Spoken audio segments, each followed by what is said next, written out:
On the podcast this time out, I have Vida. The band showed early potential with support from Kieran Webster of The View and Steve Craddock. They recorded at Abbey Road Studios. They also had early festival slots at Reading and Leeds, Transmit, places like that. Things were going well, and then the band split.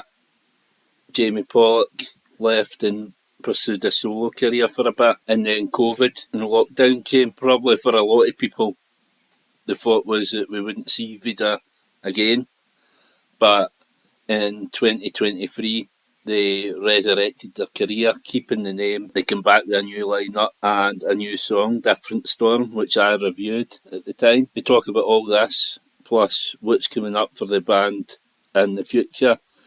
At the time this podcast goes out, you'll be able to go and see them on Saturday, playing HMV in Glasgow and Stirling, and then in Falkirk at Behind the Wall on Easter Sunday. There'll be a link in the show notes to go and buy tickets. Hope you all enjoy the podcast. Please keep liking, commenting, sharing and subscribing wherever you can, but more importantly, enjoy. Sky bursts through the sunlight in my way.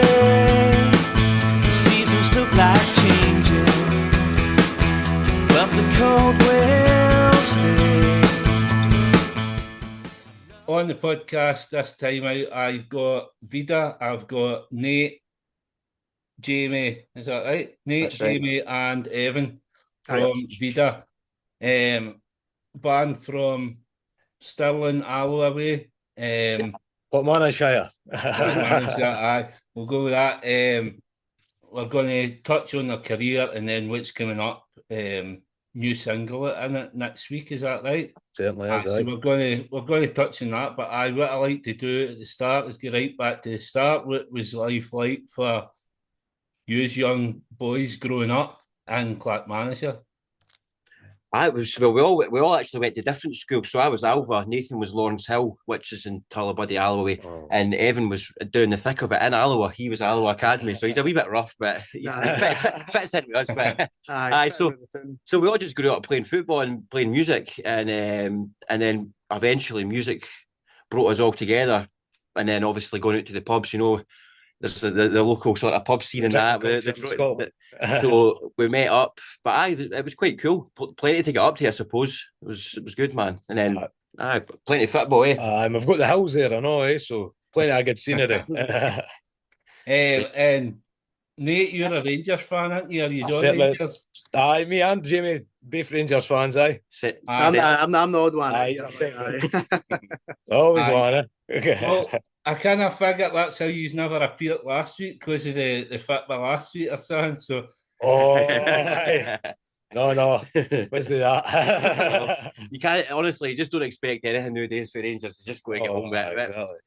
No, I was hoping for a result today, but he's ruined my day today. Hi. Tell me about it. I didn't even see it today. Musically, then, kind of growing up, what was your backgrounds like? What was your houses like? Were your parents kind of into music? Were they kind of influential when you getting into it or what? I'd agree with that. Aye, definitely. Like my granddad, I grew up there till I was 8, and had Johnny Cash, the Beatles, Rolling Stones, all the rest of it. Eh? My mum likes all the 80s stuff and Wham and all that. I know. Eh? So there was just plenty of bloody tracks flowing about the house. They loved karaoke, I know. So, up singing after a few shandies. Right, magic. I was the same. My dad plays in a band. He plays in a wedding band, played function bands, and my granddad, he played in bands as well all his life. So, and you learn to pick up guitar quite quick because everybody else is playing and you want to be involved. So, start off on the guitar. And then you're learning songs, and then eventually you start writing songs. That's the normal progression. So for me, it was kind of strange because I had learned a few songs, but I started writing songs quite early. So that was what I always felt comfortable doing. I like playing Wonderwall and all that stuff, but see when you can play your own music, there's nothing better than that. Yeah, and that comes from obviously the upbringing with a family being massively into music. We're all music's a religion, you know what I mean? Aye, for me, like like my family, I don't come from a family of musicians. I think I'm actually the only musician in my family, but the knowledge and like my mum's taste in music is absolutely immaculate. I'll always put that out there. You know, she was an 80s goth and an 80s alternative, but you know, like her favorite band when she was like really young was like The Jam. And you know, I was exposed to all kinds of music through my mum, my stepdad, my dad, my sister. You know, a very in-house musically knowledgeable family, I would say. You know, it's a bit of passion in all our lives, whether we're playing it or listening to it. It kind of affects us all in different ways. And I was obviously the one that kind of, my dad bought me my first guitar, and it kind of went from there, age 7 onwards. Deadly. Brilliant. And like, obviously coming from like your area, I've had Kieran Fisher on the podcast. Aye, class. I had Joe Goodall as well. Aye. Like, what's the local scene like? What was it like kind of starting out, and how do you think it's progressed now? Alloa's always had a good amount of bands for the small area that it is. Like, there was always kind of like a scene going on, but it's hard to break out for like wee areas like Alloa. Like, you could shift 100 tickets in a local pub, but then getting to Glasgow and selling 100 tickets in Glasgow was a kind of bigger challenge, eh? But the bands are doing it, and there's hundreds of bands kind of going about, even like the kind of pub singers kind of scene too. It's always bouncing like wee Craig of the Oak. He's always firing folk on in that too. And I'd say it's good anyway. I don't know what you boys like. Oh, absolutely. I mean, like we play alongside some fucking fantastic musicians here. You know, just to name drop a few: Delta Manic, Martin Milady, Tonto. You know, all the troops, and we practice in such a close vicinity to each other as well. We have a wee studio that we all kind of run each individually. So, like, if we're no passing by them, getting a catch up about what they're up to, you know, we're maybe doing stuff ourselves, and you know, we like to kind of keep in touch with each other and keep interested in what's kind of going on, and ultimately, kind of like you say, propose it as like a kind of scene. You know what I mean? Where it's, you know, as a community thing where we can put ourselves out there, you know, as like a, you know, as a kind of face for the local bands and talent out there, and work alongside each other and just, you know, bring music to people that, you know, there's probably a time when, you know, live music and I'll adapt a wee bit and there wasn't as many bands going about. You know, it's peaks and troughs, but I think right now it is exceptionally good. Yeah, well, that's it. And once kind of one of these gets a leg up, then it gives everybody else a spur. If you look at, like, definitely. Always say about it, like the Dundee scene when the View came through, and then probably the same, like, kind of Whitburn way with the Snuts, and then Mark Sharp and Lewis and all that. So I mean, I'm big into Tonto, I'm big into Kieran, and obviously you's kind of releasing music around about the same time. It's only going to definitely. We've been sort of playing on the scene with Kieran for years. When we first initially kicked off, probably about 10 years ago now, there was so many bands that's been over the years, and whether it be that, you know, you get to a point and your music tastes have changed and you want to go down, because I know Kieran's obviously done a few different things. He's tried a bit with James King. He's also done some stuff solo. The good days. And I must admit, as a songwriter, he's really good. His songs are really, and he writes in a way that suits him, and his vocals. And, you know, it's a sound Tonto have managed to capture a sound off their album, and I think that's down to a producer. It's also down to them putting the work in. And good songs too. Aye, and that's it. See, getting that first album out, I think it's so important for bands, because it gives you a lot of content to work with. Because the songs there's 4 or 5 of them on the album that I think are top tracks, and that's what you find off an album. Yeah. I listened to Sam Fender's new album yesterday for the first time, and I must admit, there's maybe 3 or 4 songs in the album that are really, really good. The rest of it's just good. You know, that's what an album that you're very rarely going to get an album like Definitely Maybe or something that's just full of bangers. It's hard. So to have an album, to even have 5 or 6 top tracks on it, like, fair play to them, they've really nailed it. Like, brilliant.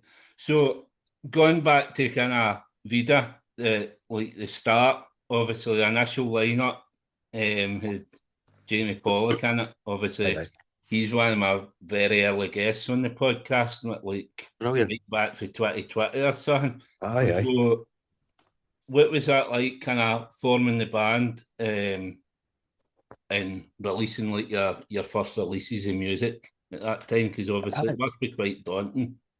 Well, it was pretty much, it was the same area that we're in the now with the practice suites and stuff. And Jamie and his dad were kind of renovating the wee area they've got. And we just said to him, you want to be in a band? And we started kicking him off of there, and then started songwriting and doing all the rest of it. So it was pretty, just everything glued together really well. And we started, as I said, like playing local gigs and doing really well in the numbers and that. Then gone for like here to Glasgow and started to build, like, curate a fan base out there. And then we went down to England, and was for touring in England. That's when we started bringing it more up. We went down to Belper for to record Fade Away for the first single. It was once we released Fade Away. We released Fade Away, and that went really well, went down well for us. And we had, people don't realise that, but we had released quite a lot before that, where we sold CDs, and it wasn't really online, but we had put out maybe 4 or 5 songs. So it wasn't like, but Fade Away was the first one that went online, and it was available to watch with a music video for it, and everything was proper. And then folks started to pay attention. And then for then, it was touring England, touring Scotland, and then we even went over to Amsterdam. We've done a show in Amsterdam, and we've done a show in Eindhoven, and we also played in the Fred Perry outlet, and we all got given a free polo shirt, so that we were all happy as Larry, like walking out there, just played an acoustic show. So we've literally done quite a bit in our time once, and then obviously. Once we got the band formed, it was just a case of 100 mile an hour, just no looking back, and I just kind of, one thing led to another, and all of a sudden it just kind of erupted, to put it one way. But started getting festival slots now. That's when I started changing. I've got that in my list, but I mean, even before that, you had support for Kieran Webster. He was saying big things about you, and Steve Craddock as well. Performance on Soccer AM. Well, we actually recorded in Steve Craddock's. We went down to where was it? We went to Torquay. Sorry, we went down and recorded in Craddock's back garden shed. We went down and recorded. We spent a week in his shed recording where we came from and what's going around. 2 songs that we had, and I had a grand piano in there. Still didn't care how we got in there. I don't know. Must have been before he put the roof on it. Must have been an IKEA job or something like that. We're coming to flat pack, but. And then Kieran, we recorded A Place Where We Can Forget and Let You Believe. And what was the other 2? We've done When the Sun and Take It Easy. We've done 4 tracks. We've done Domino, I know, but we didn't release that year, mate. Domino, was that not recorded in Sound Hub? No, Domino was it Magic Box, mate. Oh, was that? It was a wee bit too heavy. It was a bit too kind of Karangish. But Karangish. if that is a word. But listen, it was more down to the way we performed the track, and it wasn't kind of fitting our sound at the time. So you just make these decisions. But no, great recording. We've been, that was brilliant. We've been about. Let's say that. Well, that's that, and obviously, as you said, it's nearly 10 years. 2016. Your first releases, and I spoke to a Newcastle band the other day, the Pale White. Their album comes out next week as well, and they changed their name. They were originally a different name, and they changed their name and had a total reset. Whereas yous, obviously, once you split, yous have come back and you've used the same name. So, do you think obviously keeping that name is helpful in kind of cementing the fan base that you already had? Well, it's kind of been a difficult kind of relaunch with the brand, because it was like, well, with the Vida kind of logo and all that stuff, because obviously Jamie was heavily involved, but Vida's a collective of songwriters for this area, so because it's still like me and Jamie are when we spoke with Jamie about it, and I mean, at the end of the day, the Vida was there, and it was all of us. It was a collective of musicians, like Nathan's saying, and the logo's well known. The logo's it's sort of recognisable.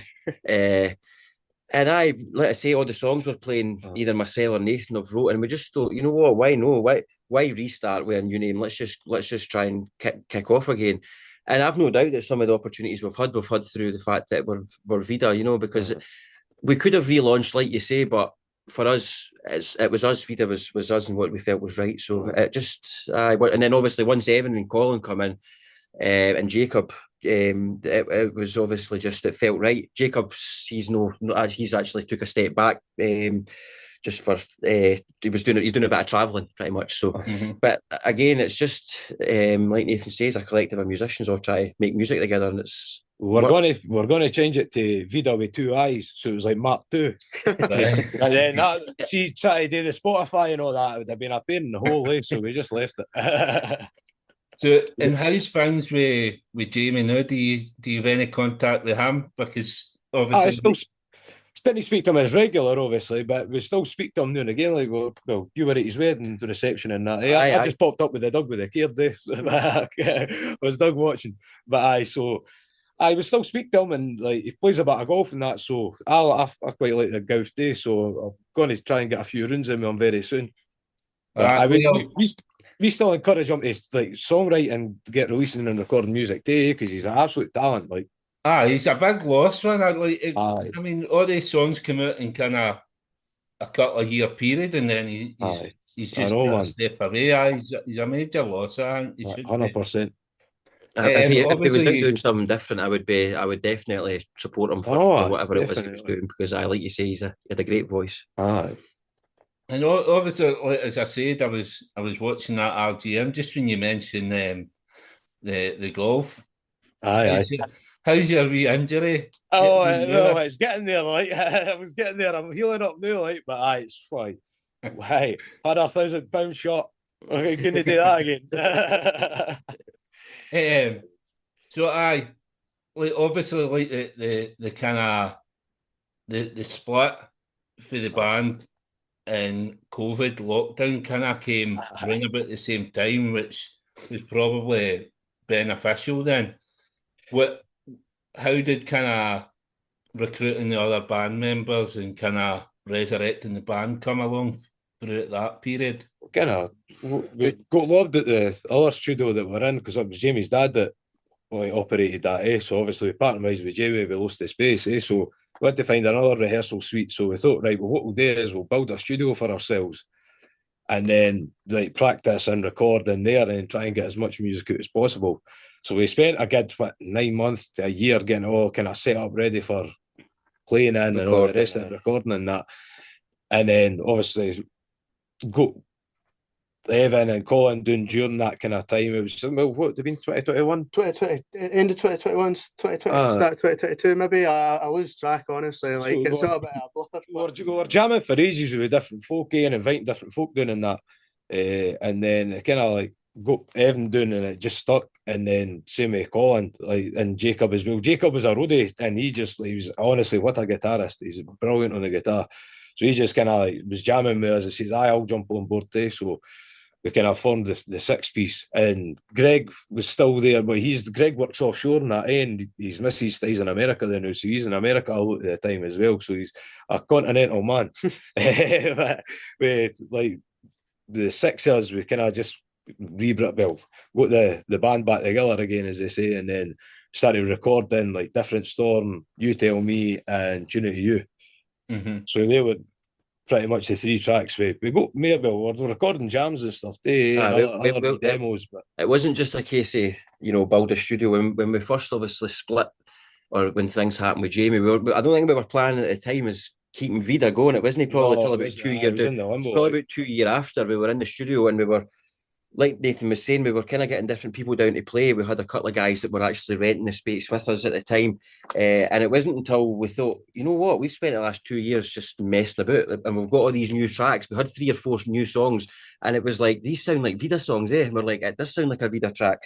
And that was probably a big reason as to why, is because they were songs that I had wrote on the back end of being in Vida when I was still playing it. So they were sort of Vida songs anyway. They were wrote for that band.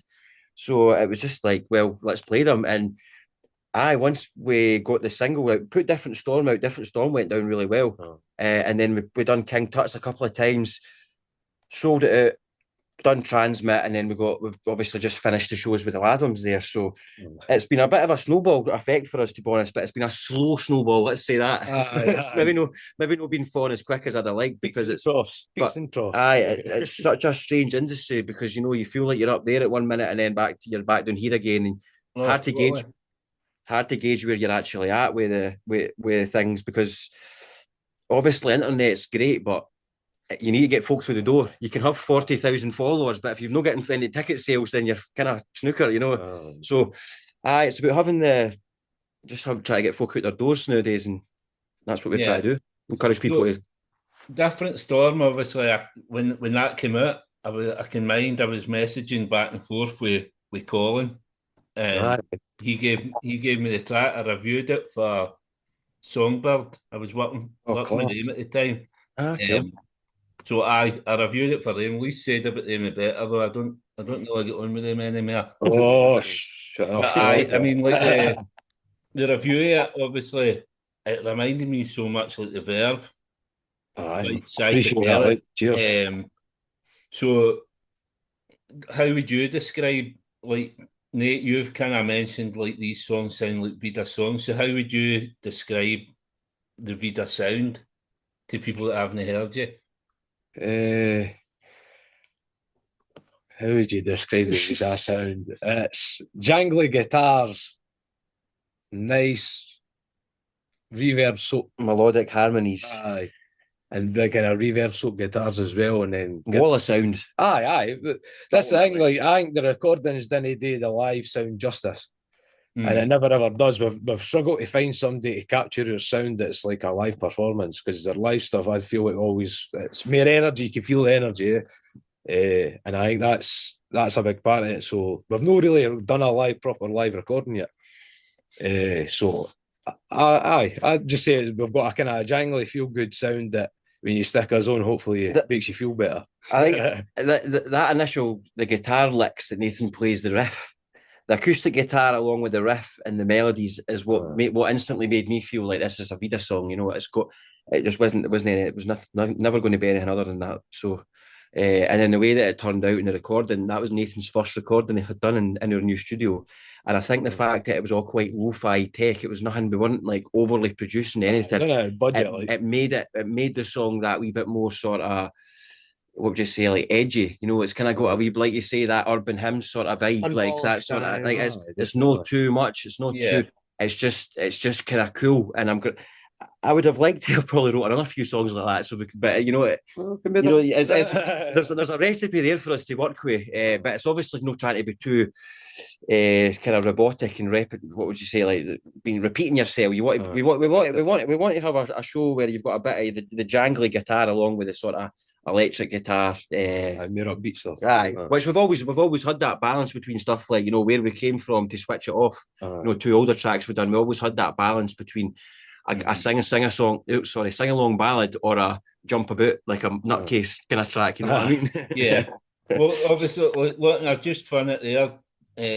Different Storm, for what I said on Songbird, psychedelic sound, not out of place in urban hymns. Appreciate that. Cheers for the words. I might need to quote that actually. On behalf of you, no Songbird. With the band being at one point a 6-piece, at the moment a 4-piece, quite a bit it involves harmonies. So how has that kind of changed then if we got moving to a 6-piece then to 4? Evan's singing more. I need to start pulling my weight up to the bottom line. Evan actually used to sing in a band, but it was a screamo heavy metal band. So we've had to tune his voice up a wee bit to get him a wee bit, just sort of what you're kind of doing the more falsetto stuff in the hands and that. So it's nice. We normally go with a 3-piece, but generally it's myself and Colin. I actually got a wee. We were playing Barrowlands there, and somebody could come up to me outside. It was well oiled, I'll say that, and he said we sounded like the Proclaimers. so I'll take that, like. And so, like, very different Storm coming out. You played the Depot in Falkirk. Then you had some Yorkshire dates which got cancelled for whatever reason. Another single out, You Tell Me, in the September of that year. Then HMV in Glasgow, and then finished off the year with support with Andrew Cushin, which that's where I came to see you that night. And what you're saying about the live sound versus the recorded sound, it sounds totally different once you see his live. 100%. I How think that's what was most it then bands playing? do. How was it playing with Andrew? Another form Oh, of the podcast. I'm just he's a legend, man. He's dropping. brand new, like, and his live performances too, like He's the a showman, isn't he? oh yeah, He's a showman. the lighting and everything was bang on, eh? Like it was quality. But he's a really good guy. He loves Fade Away and other tunes, eh? So he's a good one. I remember when we were originally playing in Newcastle, probably back in 2017, 2018. And Lee, who I was actually in Turkey when Lee messaged me about the support slot for that, and I was like, definitely. But he had been speaking to Jamie at the time and was saying that he's going to be taking on this young fella called Andrew.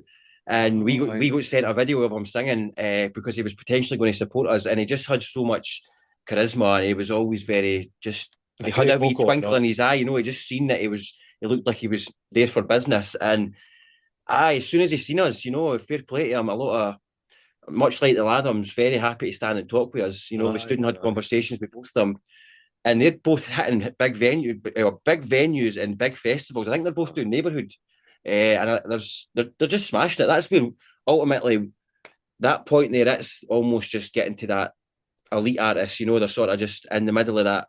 They're establishing themselves, yeah, and they're doing really well. I mean, I don't know. He's got two albums down. I think maybe one or two albums. Andrew Cushin's next album's out next month or something. He played. Where's he play? I'm going to see him in the Oran Moor. Right, nice. So, you've not been called up for that yet. I might see if I can get my band on that instead. Well, you should do it. You got a contact? I know the manager. I've got his email address as well. I've got his number. So for kind of different storm and You Tell Me coming out, and then moving into the following year, and you're back doing Transmit and stuff like that. So how did it feel kind of getting back into these big gigs after a bit of time away? It's a whirlwind, like a duck to water. Yeah, it's a whirlwind, though, didn't it? Like, these will first come out of the blue. Oh, no. I was sitting on the pan. So was I. Playing at number 2 when I got an email through for Jeff Ellis, and I thought, oh, yeah, boy. I was always going on here, man. But so that kind of stuff happens, and that's it. As I say, it comes out of the blue. You've just got to keep committed to making music and trying to do your best and taking steps each day, and it just kind of falls into place. Being prepared for anything, I think, because we're not always planning too far ahead. Oh, 2 seconds. All right. We better pause there. And we're back. There we go. I like Nathan says, it did come out the blue, Transmit. We had sold out King Tut's that year, and we got the bottle of whiskey from DF, which was amazing. And we had done, like you say, Andrew Cushin shows through DF. DF have always looked out for us. And great team to work with. I mean, they're like the best. They're the best in Scotland. But we were, let's say we got offered Transmit, and it was just like this. We need to go and absolutely smash this, guys. We need to really go for it. And then kind of a bit quiet after that. And then obviously we were down in Abbey Road recording the single. So it's been quite crazy. Just a bit like. Well, I mean, you went down to London as well, done the water rats, didn't you? Aye. That was a charity show. But to play in there anyway, it's like that's an iconic venue. Obviously, with all the history with Oasis. So how was it kind of done in London? What was it? The vibe like? Well, we got told we were too loud at one point, so make of that what you will by the venue owner. To be fair, we were sound checking, weren't we? And the owner come running through with our decibel meter saying we were far too loud, and they were like, "That's all right, that's your loudest song, so we don't need to worry about that." But we'd set that gig up ourselves once we were doing in London, Because we were going down, we thought we might as well just make it worthwhile. We'll play a show the night before we go to Abbey Road. Booked it without any promotion company, and it shows that you really need a promoter. I'm going to tell you that. Push the visibility of gigs, like as much as it maybe looks quite nice on the bottom ticket when you're getting your invoice back for maybe a sellout, but it was nowhere near a sellout. But listen, the people that were there. It was cool. We just played. We just went and played. It was a good night. It was a good crack. You know, the people who were there enjoyed it. And that's all that matters. Shout out to Water Rats. I know they make a really good biryani. That was class. The band's Got- Mariani. Aye, had a wee hidden bite leg in it. Aye, it's cool. Like just done London and then straight to Abbey Road the next day. But me and Nathan drove back from Abbey Road. What was it, 7 o'clock at night? And we go back at 7 o'clock in the morning. 23-year shift I done. And what's that like in Abbey Road? Can you feel the history in there? Oh, I was with Grady 3 times. Oh, I'm not kidding you, man. It's just as overwhelming as anything. When she started doing it in front of you, and you see the sign above the door, and that you're like, oh. The way I always described it to people was like it was like recording in a museum, but like, you know, in a normal museum, all these amazing artifacts are hidden behind big panels of glass. There was no glass there, you know, you could just pick it up, interact with it, you know, there was nothing really yellow taped off, you know what I mean? Everybody was great with us, you know, our the assistant engineer Ed, who was the Abbey Road in-house engineer, absolute legend, took us on a tour of the building. I think the day that we were booked in to record as well was ideal because there was no other recording artists in. So that basically meant at the end of our recording session, Ed, the assistant engineer, took us around the full studio, showed us things that, you know, all the rooms, everything that's happened in those rooms, unbelievable. And like, there's nothing that can. It doesn't feel real. You couldn't have bought that experience. That's the way it is. Like, it was unreal. Very fortunate to get the chance. 100%. We're grateful as anything for it. And like working with Tate, Matt, and Ed in the studio, it was just a absolute well-oiled machine. Like I felt that they brought the best out in us with just like suggestions and pointing things out and saying what about this there and what about doing that. We'd done a wee bit of pre-production the day before at Sensible Studios. And that was really good as well. Like it was just trimming the fat off, and it was a great experience all in. Like it was, we literally just. They were very trusting of 5 Scottish guys. That's what I'm going to say. By the way, they let us. We were the last to leave at night, apart from one security guard, weren't we? There was a bar within Abbey Road that you could sit and have food. Cheapest breakfast in the town, cheapest pint of Guinness. And then they just says to us, "Look, just go and walk about." And I was walking about on FaceTime to my old man and my dad, and he's a massive Beatles fan. I'm like walking into Studio 2, Dark Side of the Moon. You know, just almost every Beatles song. Abbey Road, you know, like, and I'm standing where John Lennon stood and sung, you know, and I'm like, it's just, you didn't appreciate, or I did appreciate it at the time, but it's not until you think about it when you left, you're like, what the fuck was I just doing there? I mean, but brilliant experience and something that we're, you know that is sales. We're all quite proud of the tick fact off that, the bucket list sort of thing. Yeah. Aye, it's like you could retire tomorrow as a Abbey Road recorded artist. So what songs have you got out of those sessions then? Is this all stuff that's yet to be released, I'd imagine? This is what's coming out on Wednesday, a song called All My Life. Aye, so it's just the one track we've got, and then we've also got a live recorded version of it from when we played with the Lathums in Newcastle. Right. So it's pretty much a live recording, which is going to be the sort of B-side, so to speak, of it. But I mean, it's a good song, and we've been needing a big song to really, as much as obviously no taking away from Nathan, recording with him and doing the studio was more like a sort of DIY demo. say demo job, a very good demo, but this is just a different level. The production on this is just. The quality of equipment as well, Like, I mean, that's it. When you use quality, you get quality. So like we were, as I say, we were doing it off a budget. Whereas you go down to Abbey Road and you're singing it in the mics that have been there since the fucking 40s and 50s and that. And Aretha Franklin's it doesn't even have like a monetary value because it's one of one. It's an Abbey Road issue. Never be sold. You know what I mean? There's no book for it. So every time you take it out, you have to write it out. And then check it back in, write it back in. It's mental. And also, as I mentioned as well, the fact that we were the only artists in recording as well meant that we had free dibs at some of the best equipment that Abbey Road had to offer. You know what I mean? So we really tried to maximise the output of this track. You know, we were doing there, it was like they said, a well-oiled machine. We were in there, we were focused on what we were doing. Everybody smashed their individual parts, and I think we came away from it thinking, you know, we've done a really good job here. So we just hope that when this single comes out, that folk can kind of see the effort and the message and the energy behind the song that was, you know, captured in that environment. Yeah, but I mean, you all sound super proud of it anyway, so I can't wait to hear it next week. Got the video coming out for it as well. Nathan shot the video, so it's been a mixture of top end quality and DIY, but that's how we do it. So obviously you've been talking about kind of the studio space that you've built, and obviously Aye, on aye. RGM you were looking to maybe be renting it out and stuff like that as well. So is that come on any in the last Oh, no. Like everything, the cost of living crisis got the better of us, eh? So pretty much like the rent got hiked up, and it started off when we first got the place, it was like 300, 400 quid, and then it basically doubled in price, eh? And we're like, nah, we can't do this anymore. And obviously, with Jacob kind of been traveling and stuff like that, and Greg being abroad and all, we couldn't really go away and then justify the 4 years paying that much money for it, eh? And so we just gave it up, but then we've managed to utilise other spaces, and we're kind of working with like local kind of community firms that have got a really good space for doing a lot of good musical stuff. So like they've got a good space for today, like gigs and that. Plus it's got a studio. So if we can use that studio space and then use this practice area that we've got doing at Kelly Bank with the rest of the bands, then that's ideal. right? Aye. In 2024, for what I can see, your last gig of the year was supporting Dove. Is that right in Kirkcaldy? Aye. Aye. So again, another former guest. Aye, Fine legend, voice man. on them, that boy. Aye. So how was it playing that gig there?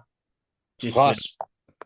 Really good. Fife's always kind of, well, the Fife crowds are always wild. They're always like, you see the familiar faces and that, and you get a good catch up with all the folk that you've not seen in years and stuff like that. It was brilliant. Like, it was a great night. A big Davarotti can chant, I know, eh?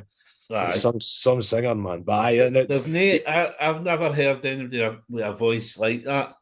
he's unique as anything. Like, honestly, he's what a guy. And we met the folk for La Sierra Casa, knocking like Kyle Faulkner's camp.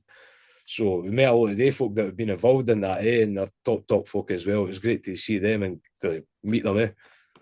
Aye, there's maybe be opportunities for us to get over there. So Aye, if you want, aye, cheers, bro.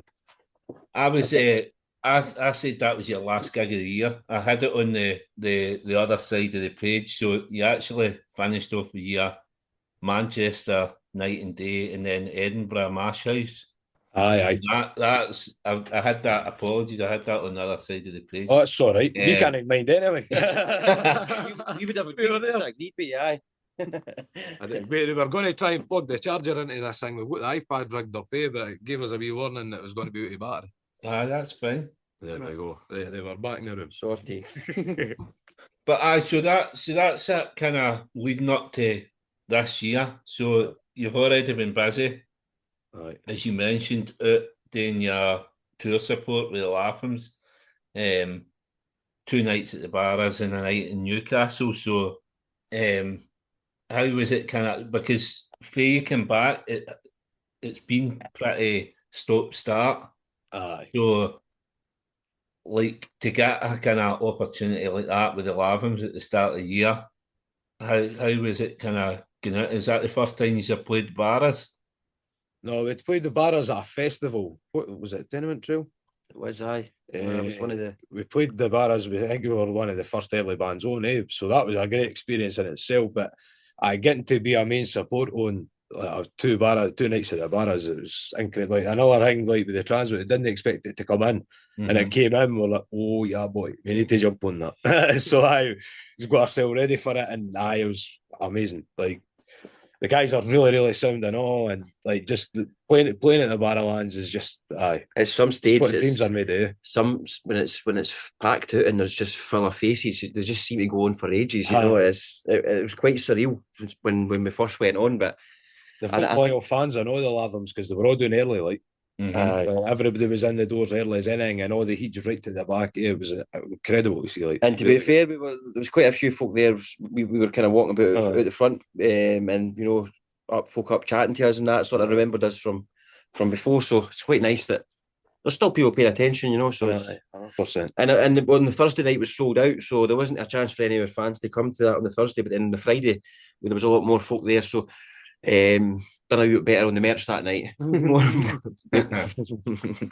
I was half a bottle of wine down and I had my salesman hat on. Well, I mean, getting a support at somewhere as big as that, man, it must be a massive help. I mean, I'm trying to get us on a big support for the Barras. I'm not even going to mention the band in case Just nip in and grab it off us. All right. Well, I'll tell you the band, but no the band we're about to support. Because they might be competing with you. You never know. Oh well, aye. Art is not a competition. It's not sport. But I mean, speaking to Aidan, we've been offered a couple of gigs with you and had to knock them back. I'm pretty sure at some point we'll go on the same bill. Aye, definitely. It'll be good to see you and hear you, man. Mm-hmm. So coming up, like you've got the Bungalow. Aye.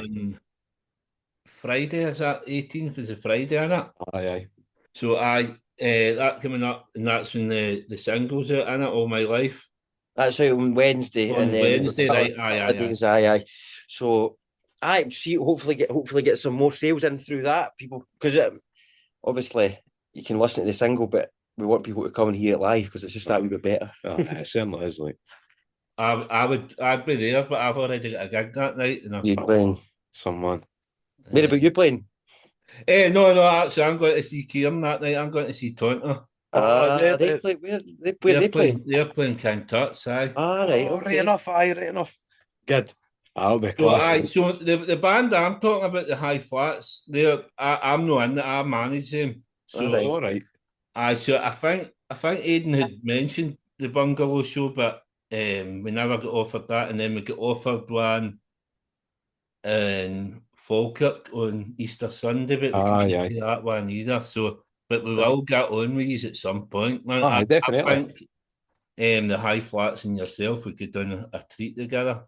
Good. High Flats, I like that. Are they on Spotify? I need to check them out. They've got a couple of songs that I check them out because I think they're all big into yous as well. So class on, good. It's funny because there's a sort of generation of guys there that were all sort of 16, 17 when we were going out, and Fade Away was obviously seems to be quite a part of a lot of the guys growing up, which is amazing. And it's good to be inspiring younger folk to be creative and write music and all that day, man. That's what we do it for, eh?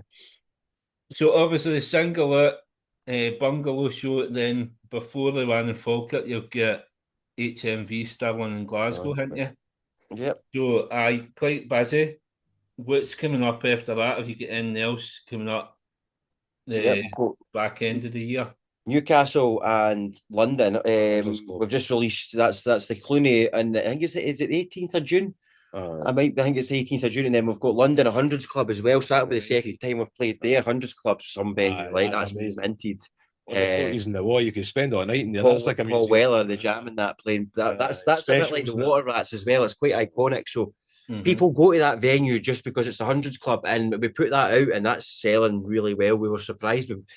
London's a big place, so you know if you're selling a 300 cap venue, I don't know what the percentage of London that would be, but still, it's nice to see that. And in terms of further on in the year, I mean, we need to get more. We need to get more singles out. I think that's what we need to try and do. Is get an album. That's what we need to do. Ideally, an album. That was going to be my next question.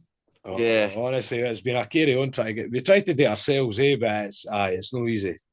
No easy trying to make sure that everybody's happy with what they've done and kind of getting all together and making it sounding right and all that. That's You're trying to make sure six folk are happy with how it's sounding, and it's hard enough to do 3 singles. Never mind what the rest of it, man.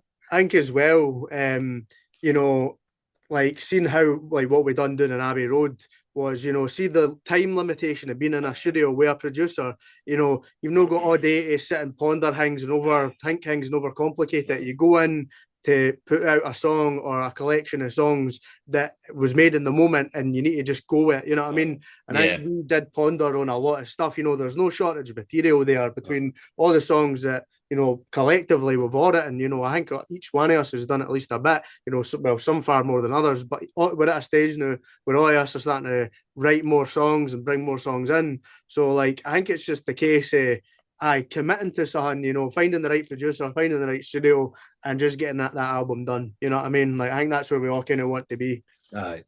Save up the G's, so. It's not a cheap game, and you know what I mean. Like, it's constantly trying to weigh up your decisions. You know, can we do this or do we prioritize this? You know what I mean? It's as much a guessing game as it is making a confident decision. You know what I mean? Definitely. Yeah. Well, this is it. There's so much goes into it with money, time. Getting these all together at the same time to go and record as well. there is so much that kind of the people that listen to it don't see. They don't see There's it. a lot of moving parts, like 100%. But sorry, when it comes together, it's magic, eh? So it's worth it. Defo. So we'll be looking out for you the rest of the year. Hopefully we can get on a show with you at some point, because definitely, like I said, it'd be really good. But the last part of the podcast, obviously, it's called Time for Heroes. So I asked my guests to pick 4 heroes to come for dinner. Why they're your heroes and what would you cook for them? Don't know what you want to do. You can all pick 4 each if you want. Oh, well, we'd always got one each for us, because there's 4 of us, so I've got a suggestion each for us. Colin gave us his, he was in the studio earlier, so he says make sure that we get his right if we remember it. So I'm going to say I will pick one each, one for each seat on the table. Cool. So do you want to go first, Jamie? Well, I was thinking along the lines of, you know, a dinner guest and somebody who I'd like to have a conversation with, and somebody who I just find is just full of life, and that would be incredible. Mr. Alistair McCoy. Mr. Alistair McCoy would be my guest. I'd like to have it. So he's there. He's a good man. He's a Scotland man. I just find him, you know, obviously growing up a Rangers fan, it was a wee bit before my time, but you know, I used to watch all my dad's DVDs in 9 in a row and all that. That's been back when Rangers were decent, obviously. DVDs done. So I would love to have a conversation with him, to talk to him about just anything, because I just find anything he says is funny. He's got a great way with his words. He's on the telly everywhere, probably much to a lot of people's dislike, but I find him great. Good. And if it was me personally, I think Mr. McCoy would appreciate one of my full Scottish breakfasts. That's what I would come up. I think he's had enough of them. I think he's enjoying retirement, eh? So that would be mine. I'd say mine would be John Lennon. There you go. You've raised the standards already. That's a popular pick. I didn't say Neil, I said John. John Lennon, I think he's he's just always been my favourite Beatle, and I've listened to the Beatles since I was a tot. So he's just, it'd be good to kind of hear his politics on what's going on now and all the rest of it. I was going to ask that. What is it about him that makes him your favourite Beatle? Is it the kind of the political stance? No, it's not really politically. It's more spiritually. He was always kind of the one that I felt was like tuned in. Him and George Harrison, eh? Mm-hmm. And they came what was going on with the world. And if you see the interviews with John Lennon, and he's saying it's an insane world and all that kind of stuff, he was bang on. Every single word that came out of his mouth couldn't have been any truer. He was ahead of his time, wasn't he? Oh, 100%, aye. The majority of these folk are, eh? Aye. They're mavericks, so they're, aye. Love to sit down and I'd make them tapas, I think, eh? Because I like a wee bit of the Spanish cuisine, a wee bit of everything, man. Very council tapas, smiley faces and goujons. That's what the mains had for their dinner. Brilliant. What about yourself? So me, I was kind of on the fence between a couple, but I think I've kind of caved and I've decided. It has to be Neil Lennon, surely. No. Well, that would be my thoughts. No, my pick would be Gil Scott-Heron. For me, musically, like, you know, his impact that he's had on, you know, the world at large and music in general has been, you know, next to none. You know, everything that he done with Brian Jackson, you know, Pieces of a Man and Free Will, all the way through the stuff after him, you know, like Moving Target and a few of his other later albums, all excellent. But I think he's just a great example of, you know, a guy who spent his career writing and, you know, talking about, you know, social injustices for, you know, all kinds of people. You know, he sang songs about, you know, miners and what it was like of working conditions. If you listen to the song 3 Miles Down, he done fantastic stuff. Super interesting guy, and just a kind of reflection of, you know, the stuff that he sang about, the injustices and the things that really bring society down, you know, ultimately caught up with him later in life as well. And, you know, kind of tragically, to kind of see that duality of man, he's just, to me, one of the most fascinating people in the world. Like him, aye. And I would make him haggis, neeps and tatties because his dad played for Celtic. Gil Hearn, the Black Arrow, was the first black player to play for Celtic. That's And that would be a wee connection to Scotland, would be haggis, neeps and tatties. Probably wouldn't eat it, but got a chance at it. Whiskey sauce. Good. I hope it's Colin's Lizzo. Colin had said the Hunter S. Thompson. Mm-hmm. And just because obviously Hunter S. Thompson's a literature fucking genius, man. What is he like? But the what's it called? Fear and Loathing in Las Vegas. He's up in the wall in the King Tut's toilets, isn't he? Aye, man, he's what a man. I've not read enough into him, but I've obviously watched videos and heard folk talk about him and that, and he seemed like a right wild cat, him, like. But Colin said, what was it? He would make him lasagna, because he makes a really good lasagna. That was his words, quote that. Yeah, they're all really good meals you've made as well. It was some scud. Quite a mix. A tapas, a breakfast, and a haggis, neeps and tatties. I like lasagna in the middle. Lasagna, aye. Perfect. But it's been an absolute pleasure speaking to you. Thank you. Obviously, single out all my life out April the 16th, which is Wednesday, so it'll be out by the time this podcast comes out. So everybody go and listen to it. Appreciate it. When's this coming out? I'm trying to think when this is coming out. This is coming out Friday, I think. So brilliant. Go and see us in Falkirk. Where is it? You're playing in Falkirk? Behind the wall. Behind the wall in Falkirk. Behind the wall, a boozer in Falkirk, guys. So it's Easter Sunday, place should be busy. So, or if you're wanting to spend your Easter in HMV, come and watch us stay. I think they've got a run of other bands on and off. So, Joe Goodall, he's already you mentioned Joe Goodall. He's playing with us. He's doing a few shows. So, I think Glasgow and Stirling in the same day. So every day go and check them out. And then what is it you said coming up after that? You get London and somewhere else. London, Newcastle, and a few other things in the works. We're just trying to wait to confirm a few venues.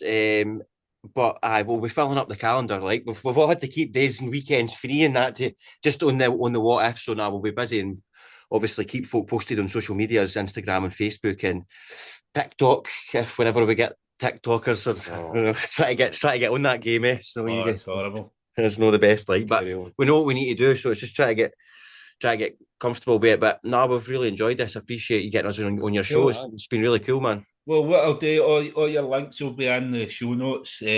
So there'll be links to your socials, and then for there you can go into tickets and stuff like that.